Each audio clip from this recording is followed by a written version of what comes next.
O Vale do Sereno sempre foi conhecido por seus verões intermináveis e uma brisa de outono, que mais parecia um abraço morno, o que moldou uma cultura de absoluta complacência entre seus habitantes. As casas ali eram construídas com foco na estética e na ventilação, utilizando madeiras leves e grandes painéis de vidro para celebrar a paisagem exuberante, ignorando completamente qualquer possibilidade de mudança climática severa. A economia local florescia com base na agricultura de ciclo curto, e a população, acostumada com a facilidade da terra generosa, raramente se preocupava em estocar recursos para mais de um mês de antecedência. O comportamento padrão da maioria era o desfrute imediato. Ninguém queria ouvir falar de preparação ou sacrifício, pois o céu azul constante servia como uma prova visual de que o amanhã seria sempre uma repetição harmoniosa do hoje, transformando a prudência em uma característica vista como um pessimismo desnecessário. Contudo, sob a superfície dessa tranquilidade aparente, a natureza começava a emitir sinais discretos de uma transformação profunda e implacável que o senso comum não conseguia processar. O solo, geralmente úmido e fértil, apresentava uma retração incomum nas camadas mais profundas, e os lençóis freáticos recuavam de forma silenciosa, preparando o terreno para um desequilíbrio térmico sem precedentes na história do vale. Enquanto as festas de colheita enchiam as ruas de música e risos, o ar começava a carregar uma eletricidade estática diferente, e o comportamento das aves migratórias, que partiam semanas antes do cronograma habitual, era o último aviso que a maioria escolhia ignorar. O problema geral era uma cegueira coletiva baseada no conforto histórico, onde a crença de que sempre foi assim impedia as pessoas de perceberem que a fragilidade de suas infraestruturas e de seu estilo de vida as tornava presas fáceis para a primeira grande adversidade climática. Antes de continuarmos com essa história de superação, não se esqueça de se inscrever no canal para não perder nenhum detalhe dessa transformação. E comente aqui embaixo de qual cidade ou estado você está assistindo a este vídeo. Adoraria saber até onde nossa mensagem está chegando. Elias era um homem cujas mãos narravam histórias de batalhas contra a matéria bruta, marcadas por calos profundos e cicatrizes de quem já viu o mundo desmoronar em outras fronteiras. Diferente dos habitantes solares do vale, sua origem remetia às regiões gélidas do norte e às frentes de batalha, onde atuou como engenheiro de fortificações.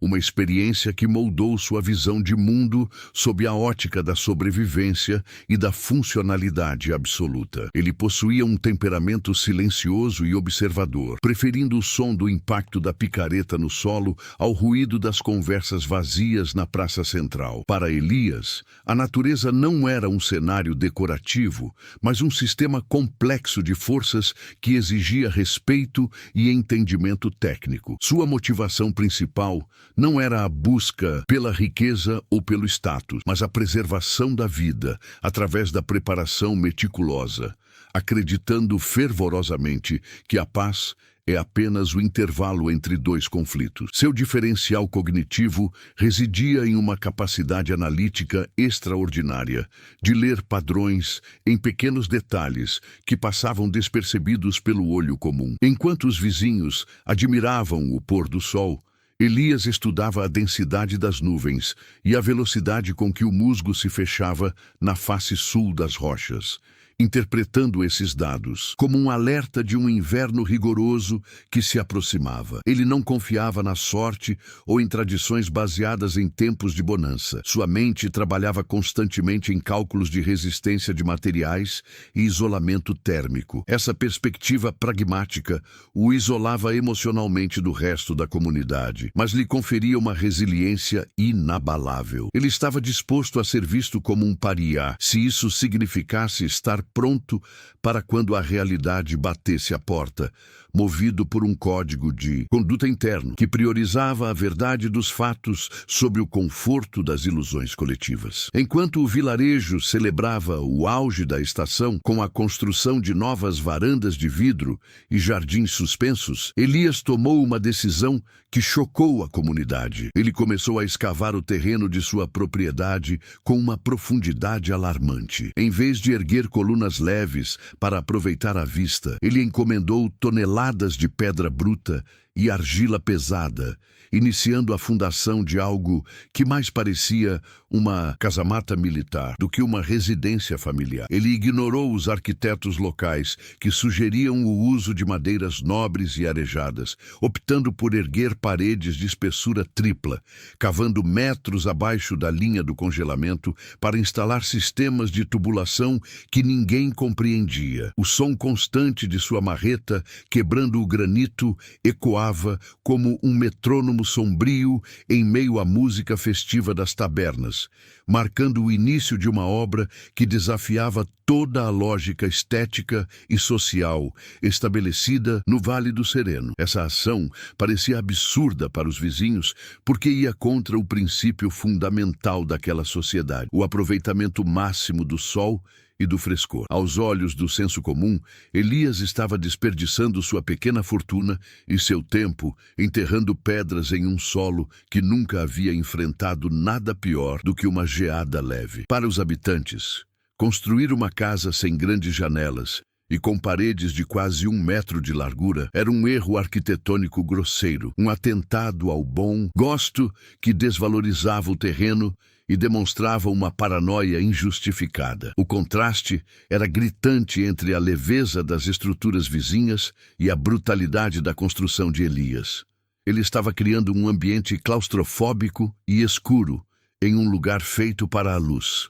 O que ele via como uma fortaleza de isolamento térmico, o vilarejo via como o monumento de um homem que havia perdido a razão e o contato com a realidade climática da região. O escárnio não demorou a se espalhar pelas esquinas, transformando Elias no principal alvo das piadas durante os jantares comunitários e nas feiras de domingo. Os arquitetos mais renomados do vale passavam diante de sua obra e balançavam a cabeça com um sorriso condescendente, chamando a construção de o túmulo de granito ou a caverna do louco. As crianças, influenciadas pelo deboche dos pais, imitavam o som das ferramentas de Elias e deixavam desenhos de morcegos em seus portões, simbolizando a escuridão que ele estava escolhendo para viver. Argumento do senso comum era implacável. Em um vale que nunca conheceu a fúria do gelo, gastar energia e recursos em isolamento térmico extremo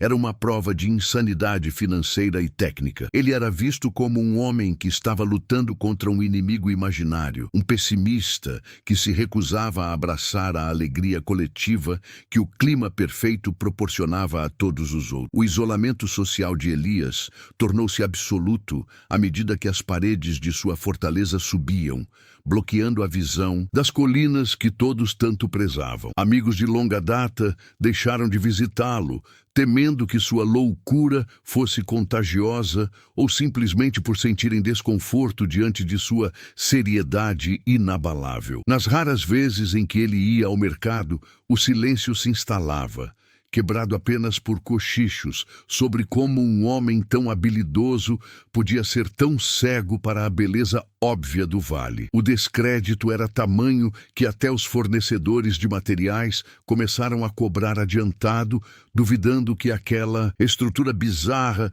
teria qualquer valor de mercado no futuro. Elias tornou-se um estrangeiro em sua própria terra, um contraste sombrio e silencioso em meio a uma multidão que brilhava em cores pastéis e otimismo ingênuo, sendo tratado como um exemplo vivo do que a paranoia e o isolamento poderiam fazer com a mente de um veterano de guerra. A rejeição evoluiu para uma forma de piedade agressiva, onde as autoridades locais chegaram a questionar se a segurança da estrutura não representava um risco para os vizinhos devido ao seu peso excessivo. Diziam que as paredes de pedra iriam colapsar sobre o solo que, segundo eles, não fora feito para suportar tal carga, ignorando os cálculos meticulosos que Elias realizara.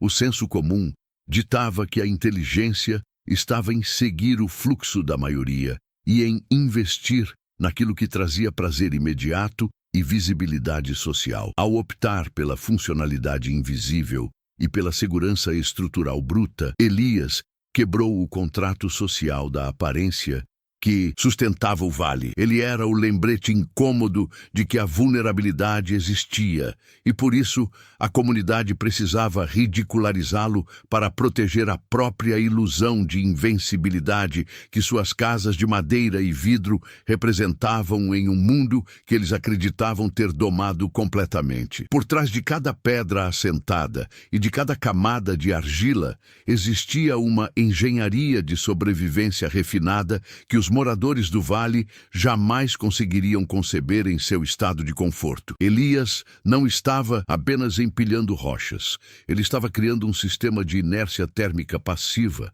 onde a massa densa das paredes duplas servia como uma bateria de calor. O conceito técnico era simples, mas brilhante. O vão central preenchido com lã de rocha e resinas naturais impedia que a troca de temperatura ocorresse de forma rápida, criando uma barreira intransponível para o frio extremo. Enquanto as casas comuns perdiam calor em minutos através de suas frestas e vidros simples, a estrutura de Elias foi projetada para reter a energia gerada por uma única lareira por dias inteiros. Ele entendia que, em um cenário de crise, a eficiência não é um luxo, mas a diferença fundamental entre a vida e a morte por hipotermia. Sua observação da natureza era baseada em ciclos longos, aprendidos durante seus anos de fortificação em regiões onde a geologia ditava a sobrevivência. Elias notara que as árvores locais haviam desenvolvido uma casca muito mais espessa naquele ano e que o nível de umidade no ar estava caindo a níveis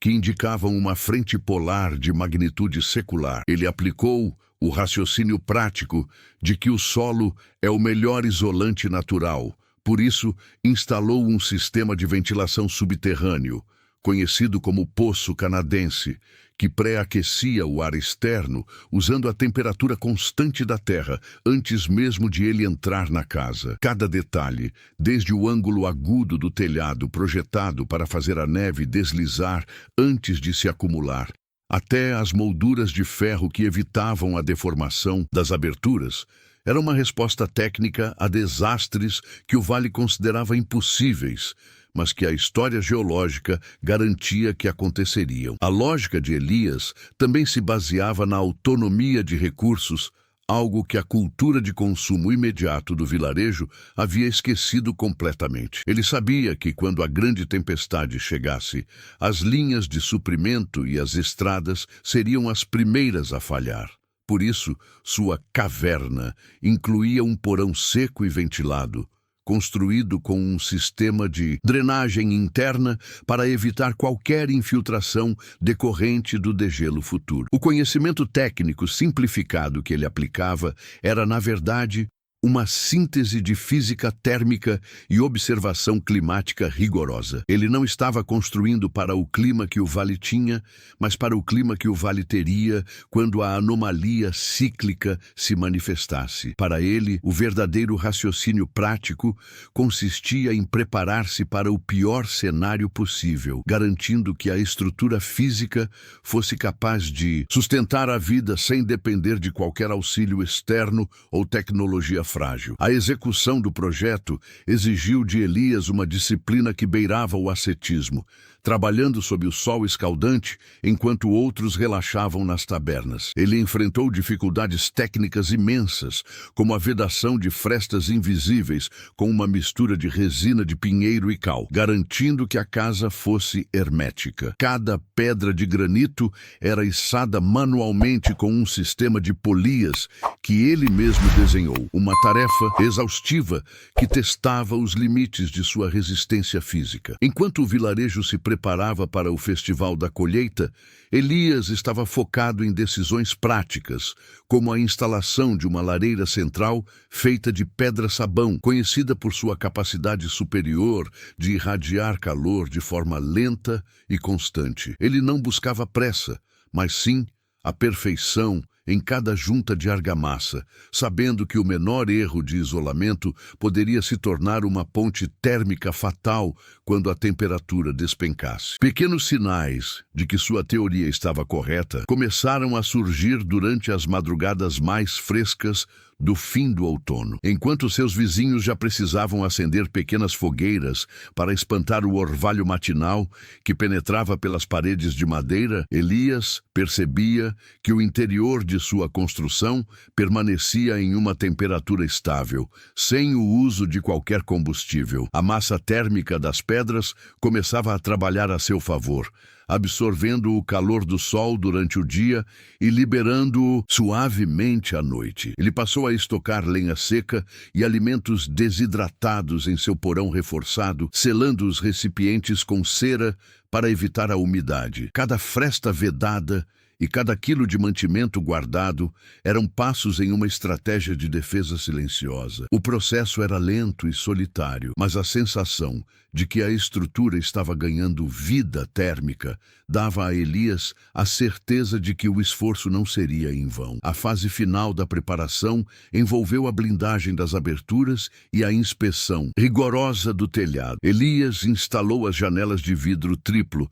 que eram tão pesadas que exigiram reforços metálicos nas ombreiras, algo que novamente atraiu olhares de estranhamento da vizinhança. Ele testou o sistema de ventilação subterrânea, verificando se o fluxo de ar permanecia constante e livre de obstruções, garantindo que o oxigênio fosse renovado sem perder a energia térmica acumulada. Enquanto as casas vizinhas começavam a apresentar os primeiros sinais de fadiga estrutural devido à umidade ascendente do solo, a fundação de Elias permanecia seca e imperturbável. Ele agia como um general preparando uma fortaleza para um cerco prolongado, antecipando cada necessidade básica de sobrevivência. A lógica da prevenção estava agora materializada em cada centímetro de pedra e ferro, aguardando apenas o momento em que a natureza convocaria o teste definitivo. A dedicação de Elias ao armazenamento de energia foi o ponto alto de sua preparação final. Ele construiu um sistema de serpentinas de cobre atrás da lareira para aquecer água de forma passiva, garantindo que a higiene e o conforto básico fossem mantidos mesmo sob isolamento total. Enquanto o vilarejo gastava suas economias em roupas de seda e decorações para o inverno, ele investia em ferramentas de manutenção e óleos lubrificantes para evitar que o frio travasse as engrenagens de sua porta de ferro. Ele estava pronto. O contraste entre a sua prontidão silenciosa e a despreocupação barulhenta dos vizinhos era absoluto. Elias não esperava pelo inverno com medo, mas com a calma de quem domina a técnica necessária para enfrentá-lo. Sua casa era agora um organismo funcional, pronto para ser selado e proteger seu ocupante contra o que quer que o céu cinzento decidisse despejar sobre o Vale do Sereno. A primeira frente fria atravessou as montanhas como uma lâmina invisível no meio de uma madrugada de novembro. O choque térmico foi tão súbito que as janelas de vidro simples das mansões do vale estalaram, incapazes de suportar a contração rápida do material. O vento uivava através das frestas das casas de madeira, fazendo com que as cortinas de seda balançassem violentamente enquanto o frio penetrava nos quartos. Na manhã seguinte, o cenário era de confusão. Os moradores acordaram com geada sobre os lençóis e poças de água congelada dentro das cozinhas. Foi a primeira vez que a confiança inabalável do vilarejo foi abalada por uma realidade climática que eles insistiam em ignorar, expondo a fragilidade de suas arquiteturas puramente estéticas diante de uma mudança brusca nas condições ambientais. Na casa de Elias, entretanto, O cenário era de uma serenidade desconcertante. Enquanto o termômetro externo marcava níveis que o vale não via há décadas,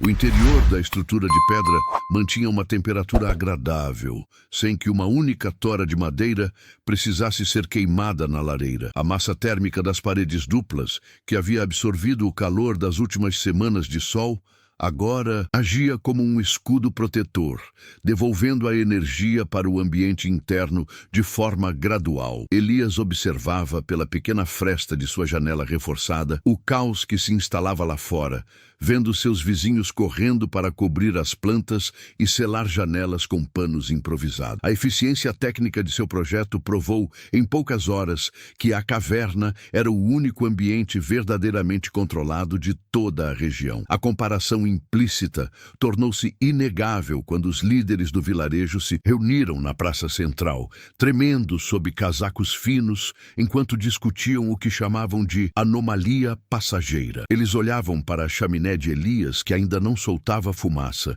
e comentavam que o homem deveria estar morrendo de frio dentro de seu bunker escuro. Mal sabiam eles que, enquanto lutavam para manter as mãos aquecidas com xícaras de chá, Elias caminhava descalço sobre o piso aquecido pelo sistema de ventilação subterrâneo. O primeiro teste real não foi apenas uma prova de temperatura, mas uma validação da lógica de Elias sobre o senso comum da maioria. A semente da dúvida havia sido plantada, mas o orgulho coletivo ainda era forte o suficiente para que muitos dissessem que o pior já havia passado, recusando-se a ver que aquilo era apenas o prólogo. O que o vilarejo chamava de anomalia passageira transformou-se em um pesadelo persistente quando o céu se fechou em um cinza metálico e opaco, bloqueando qualquer raio de sol por semanas consecutivas. A temperatura, que já estava baixa, despencou a níveis que desafiavam os registros históricos da região, transformando o orvalho em agulhas de gelo que perfuravam a vegetação. As casas de madeira, orgulho do Vale do Sereno, começaram a sofrer os efeitos da contração térmica extrema. As vigas estalavam como tiros de canhão durante a madrugada e as portas empenavam, deixando frestas por onde o vento polar sibilava impiedosamente. O modelo tradicional de construção, focado na ventilação e na luz, revelou-se uma armadilha mortal, pois não havia lareira comum que desse conta de aquecer ambientes tão vastos e mal isolados, consumindo estoques de lenha em uma velocidade alarmante. O pânico começou a substituir a negação à medida que os suprimentos básicos de combustível se tornavam escassos e as estradas de acesso ao vale eram bloqueadas por nevascas precoces. As famílias tentavam se agrupar em um único cômodo, vedando janelas com cobertores e tapetes, mas a umidade vinda do solo congelado subia pelas paredes, mofando as roupas e tornando o ar irrespirável. O contraste com a casa de Elias tornava-se cada vez mais nítido e perturbador para os vizinhos que, ao passarem por sua propriedade, notavam que a neve sequer se acumulava da mesma forma sobre o seu telhado inclinado. Enquanto o vilarejo mergulhava em um frio que entorpecia os sentidos e congelava a esperança, a estrutura de pedra permanecia imóvel, como um sentinela que conhecia o segredo da resistência e se recusava a ceder 1 centímetro para a tempestade. A vantagem do protagonista tornou-se evidente quando ele acendeu sua lareira de pedra-sabão pela primeira vez naquela temporada, usando apenas 3 pequenos troncos de carvalho seco. Graças ao isolamento de lã de rocha e às paredes triplas, aquele calor mínimo era multiplicado e retido por horas, circulando através do sistema de dutos que ele havia escavado meses antes. Elias não precisava racionar energia da mesma forma que os outros. Sua casa trabalhava para ele, preservando cada caloria gerada. Enquanto isso, na vila, o desespero levava as pessoas a queimarem móveis de luxo e cercas de jardim na tentativa inútil de manter a temperatura interna acima do ponto de congelamento. A inteligência prática de Elias, antes motivo de riso, agora brilhava como a única luz de racionalidade em um mar de caos climático e despreparo estrutural. A falha do consenso tornou-se uma crise de saúde pública quando os primeiros casos de doenças respiratórias e hipotermia começaram a surgir entre os idosos e as crianças. O Conselho Municipal, que antes zombava das cavernas, agora se via impotente diante de uma natureza que não seguia as regras de seus manuais de arquitetura moderna. O frio não era mais um visitante indesejado, era um predador silencioso que reivindicava cada canto das residências arejadas. Elias, por outro lado, mantinha uma rotina de monitoramento constante, verificando a pressão do ar e a integridade das selagens de resina. Ele sabia que a tensão ainda não havia atingido seu ápice, mas sua preparação técnica lhe conferia uma calma que nenhum outro habitante do vale possuía, permitindo que ele dormisse enquanto o resto do mundo tremia sob o peso de sua própria negligência. No 40º dia de escuridão, a tempestade evoluiu para um fenômeno de escala ciclônica, com ventos que arrancavam as placas de vidro temperado das mansões como se fossem folhas de papel. A infraestrutura elétrica e de comunicação colapsou, deixando o Vale do Sereno em um isolamento absoluto e gelado. Foi nesse momento que a percepção coletiva começou a virar. Os olhares de desprezo lançados à fortaleza de Elias transformaram-se em olhares de cobiça e arrependimento profundo. Ele era o único que ainda possuía água corrente, graças às tubulações profundas, e o único que não precisava lutar contra o congelamento de seus próprios pulmões. A escalada de tensão provou que, quando a natureza retira o véu do conforto, apenas a lógica funcional e a engenharia de base conseguem sustentar a dignidade humana. A noite do 50º dia marcou o ápice do desastre, quando a grande nevasca despejou sobre o vale uma quantidade de neve que desafiava a física das construções locais. O silêncio da madrugada era interrompido apenas pelo som aterrorizante de vigas de madeira estalando sob o peso insuportável de toneladas de gelo acumulado nos telhados planos e estéticos. Em uma sequência catastrófica, 3 das maiores mansões da Praça Central colapsaram simultaneamente, transformando lares de luxo em pilhas de escombros congelados em segundos. Famílias inteiras foram lançadas ao relento sob uma temperatura de 30 degrees, enfrentando o choque térmico que paralisava os pulmões e congelava as extremidades do corpo quase instantaneamente. O contraste entre o sucesso e o fracasso tornou-se uma questão de vida ou morte. As estruturas modernas haviam se tornado túmulos reais, enquanto a caverna de Elias permanecia inabalável. Enquanto o vilarejo sucumbia ao caos, a casa de Elias demonstrava sua superioridade técnica absoluta através de resultados práticos e inegáveis. O telhado de inclinação aguda, ridicularizado por sua aparência agressiva, permitia que a neve deslizasse continuamente para as laterais, impedindo qualquer acúmulo perigoso de carga estrutural. No interior, a lareira de pedra-sabão mantinha o ambiente em confortáveis 25 graus, mesmo com o mundo exterior mergulhado em um frio polar que matava a vegetação e os animais de criação. Elias tinha acesso à água líquida e ao alimento seco, processado meses antes, garantindo sua sobrevivência sem depender de socorro externo. Ficou evidente para todos que a sua lógica não era fruto de paranoia, mas de uma compreensão profunda da termodinâmica e da resistência dos materiais, que o consenso social havia preferido ignorar. O impacto dessa prova definitiva foi devastador para o ego coletivo do Vale do Sereno. Os sobreviventes das casas desabadas, cobertos por mantas insuficientes e tremendo de forma incontrolável, buscavam refúgio em qualquer estrutura que ainda estivesse de pé, mas descobriam que quase todas estavam saturadas de umidade e gelo. O único ponto de luz constante e fumaça rítmica no horizonte era a chaminé da fortaleza de pedra, que brilhava como um farol de racionalidade em meio à escuridão total da nevasca. A economia baseada na aparência havia evaporado. O conforto das varandas de vidro fora substituído pela necessidade brutal de paredes grossas e isolamento térmico. Elias não precisava dizer uma única palavra para provar que estava certo. O silêncio de sua casa aquecida, cercada por um deserto de gelo e ruínas, era o argumento mais poderoso que já havia sido apresentado naquele vale. As consequências práticas da visão de Elias estendiam-se além do calor físico.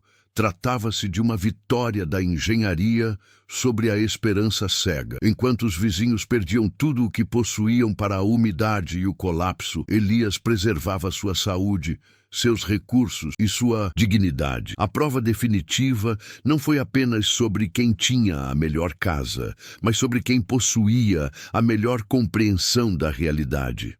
O isolamento que Elias tanto cultivou durante a construção agora era sua maior vantagem, permitindo que ele operasse em plena capacidade, enquanto o resto da comunidade estava em estado de choque e paralisia. A verdade climática havia chegado, e diante dela, todos os ornamentos sociais e arquitetônicos do Vale do Sereno foram reduzidos a nada, restando apenas a funcionalidade bruta da pedra e a inteligência de quem soube se preparar. O momento da verdade chegou, e a lógica de Elias se mostrou a única saída. Se você está gostando dessa aula de resiliência e estratégia, clique no botão de curtir e se inscreva agora para não perder o desfecho dessa história. Você já passou por uma situação onde todos duvidaram de você e no fim você estava certo? Conte sua história nos comentários. O orgulho que sustentava o Vale do Sereno desmoronou mais rápido do que suas paredes de madeira sob o peso implacável do gelo. Um a um,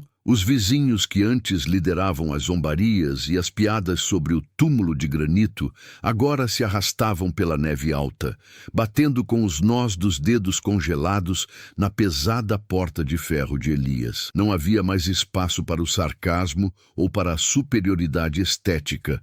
O que restava era a necessidade animal de calor e a busca desesperada por oxigênio que não queimasse os pulmões. Quando Elias abriu a porta, a lufada de ar quente que emanou do interior da fortaleza foi sentida pelos desabrigados como um milagre físico, uma prova sensorial de que a lógica técnica havia vencido a tradição cega. O homem que foi chamado de louco tornou-se, em um único instante de reconhecimento coletivo, o único arquiteto da sobrevivência em toda a região. A mudança de percepção foi absoluta e imediata, transformando o isolamento de Elias em uma liderança natural, imposta pela realidade dos fatos. Aqueles que antes criticavam a falta de janelas amplas, agora se agarravam às paredes grossas de pedra, agradecendo pelo silêncio e pela estabilidade que elas proporcionavam contra a fúria do vento externo. O conselho municipal,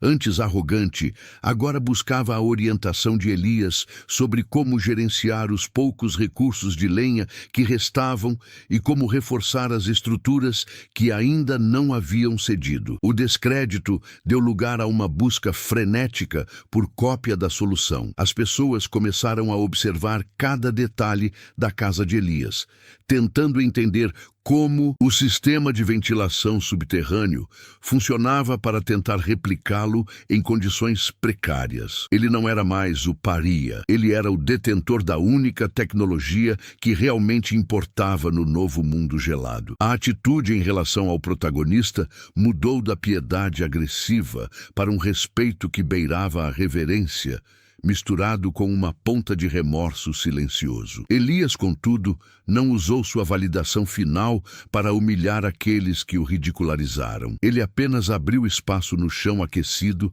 para que as famílias pudessem se recuperar da hipotermia. Naquela noite, a casa de Elias deixou de ser vista como uma caverna escura para se tornar o coração pulsante do vilarejo, o único lugar onde a vida humana ainda podia florescer com dignidade. Os mesmos arquitetos que sugeriam varandas de vidro agora tomavam notas mentais sobre a eficácia da lã de rocha e da inércia térmica. A reversão social não foi apenas uma mudança de opinião, mas uma capitulação total do senso comum diante da inteligência prática, provando que a verdade não precisa de aplausos para se manter de pé. Quando os primeiros ventos do degelo finalmente trouxeram um alento ao Vale do Sereno, a paisagem que emergiu não era mais a mesma. e nem o pensamento de seus habitantes. A solução de Elias, testada pelo fogo frio da necessidade extrema, ultrapassou os limites de sua propriedade para se tornar o novo padrão construtivo de toda a região. O governo local, reconhecendo a falha catastrófica dos modelos anteriores, estabeleceu um novo código de obras baseado inteiramente nos princípios de inércia térmica e resiliência estrutural que Elias havia demonstrado solitariamente. O conhecimento técnico, antes restrito aos seus cadernos de anotações e cálculos ignorados, foi sistematizado e adotado por toda a comunidade, transformando o vale em um centro de referência para a arquitetura de sobrevivência. A caverna de pedra deixou de ser uma anomalia para se tornar o protótipo de uma nova era de segurança habitacional. A transformação do ambiente foi profunda, com a substituição gradual das frágeis estruturas de madeira por edifícios de paredes duplas e sistemas de ventilação geotérmica. O impacto externo foi tamanho que especialistas de outras províncias viajaram até o vale para estudar como um único homem, armado apenas com lógica funcional e observação da natureza, conseguiu preservar a vida onde o sistema tradicional faliu. O reconhecimento externo trouxe investimentos para a criação de uma escola técnica de construção civil no vale, onde Elias foi convidado a ser o mentor principal, ensinando que a verdadeira beleza de uma obra reside em sua capacidade de proteger seus ocupantes. O sistema de defesa climática do vilarejo agora era integrado, com depósitos comunitários e infraestruturas robustas, garantindo que a próxima grande tempestade encontrasse uma civilização preparada, e não apenas um grupo de entusiastas do sol de verão. A trajetória de Elias no Vale do Sereno imortalizou a lição de que o consenso da maioria é, muitas vezes, apenas uma névoa de conforto que oculta a fragilidade da vida. Sua história tornou-se um símbolo geracional de que a adaptação inteligente e a previsão técnica sempre vencem a força bruta do otimismo cego e das tradições infundadas. O significado central de sua obra reside na compreensão de que observar os sinais silenciosos da natureza é mais poderoso do que seguir a estética barulhenta da moda passageira. A inteligência prática, manifestada em cada pedra assentada e em cada duto de ventilação, superou o consenso social porque estava fundamentada na verdade física, não na conveniência emocional. No fim, a segurança real não é construída com o que é fácil ou agradável aos olhos, mas com o que possui a integridade necessária para suportar o peso da realidade quando o céu escurece e as ilusões se dissipam. A mensagem final que ecoa pelas chaminés de pedra do Novo Vale é que a verdadeira resiliência nasce da coragem de ser o louco em tempos de bonança para ser o salvador em tempos de crise. A inteligência raramente faz barulho enquanto trabalha, agindo no silêncio da preparação meticulosa, mas seu valor se torna a única moeda de troca quando a tempestade chega para cobrar o preço da negligência. Através de Elias, aprendemos que o esforço preventivo é um amigo leal, enquanto o conforto imediato é um mestre traiçoeiro que abandona seus seguidores ao primeiro sinal de geada. A história termina com o vale transformado, não apenas em sua arquitetura, mas em sua mentalidade, provando que a evolução humana depende daqueles que ousam priorizar a funcionalidade sobre a aparência e a lógica sobre a aceitação social, garantindo que a luz do conhecimento técnico nunca mais se apague sob o peso da neve. A casa de Elias permaneceu de pé porque foi construída sobre a rocha da verdade e da preparação. Se esta história inspirou você a olhar para os seus próprios planos com mais estratégia e menos impulsividade, inscreva-se agora para receber mais narrativas como esta. Comente resiliência se você chegou até aqui e compartilhe este vídeo com alguém que precisa ouvir essa mensagem hoje. Até a próxima.